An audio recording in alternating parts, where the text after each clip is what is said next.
ដកចែកញោ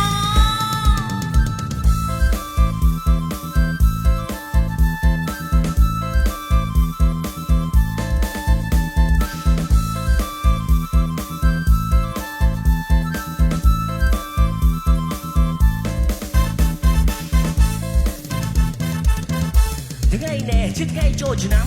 គ្រប់គ្នាឆ្នាំទៅវត្តខ្លះគឺលេងទីប្រត់វត្តខ្លះទៀតលេងប៉ុណ្ណឹងគូសេប៉ុណ្ណឹងតែក៏ស្រួលជាងថ្ងៃនោះមើលចុកកន្លោះក៏មកទាំងអស់គ្នាប៉ុណ្ណឹងគ្នាកណ្ណឹងគ្នានេះកំពុងតែស្រួលមកពុកបជុលដួលទៅជាពាក់បលាឃើញអូនមកដៃមកថាជាដកចែកញោមជួយដកចែកញោមជួយដកចែកញោម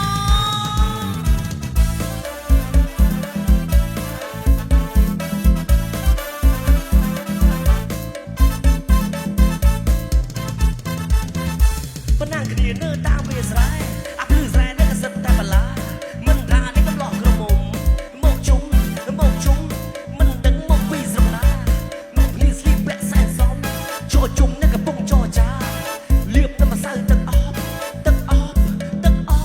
ហើយត្រប់ខ្លួនម្សៅធារាចូលនៅមិនឆ្ងាយពីបលាកតុកក៏បលាគឺដើម្បីដេញសេះម៉ែវើយវងក៏មុំរត់វេះទៅជាពាក់បលាអូនទូចទៅក៏ស្រែកឡើងថាបងអើយជួយដកចែកញោមជួយដកចែកញោមជួយដកចែកញោម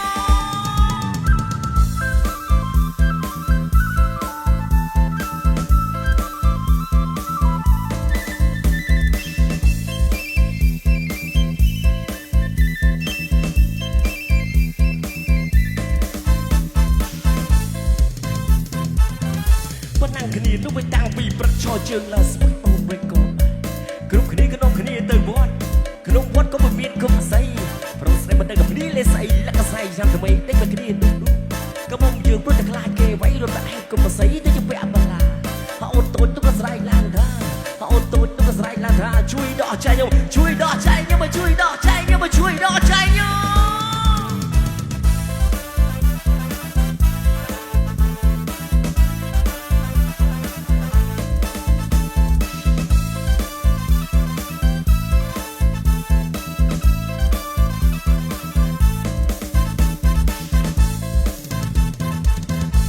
ឃើញអូនបីដៃឲ្យជួយ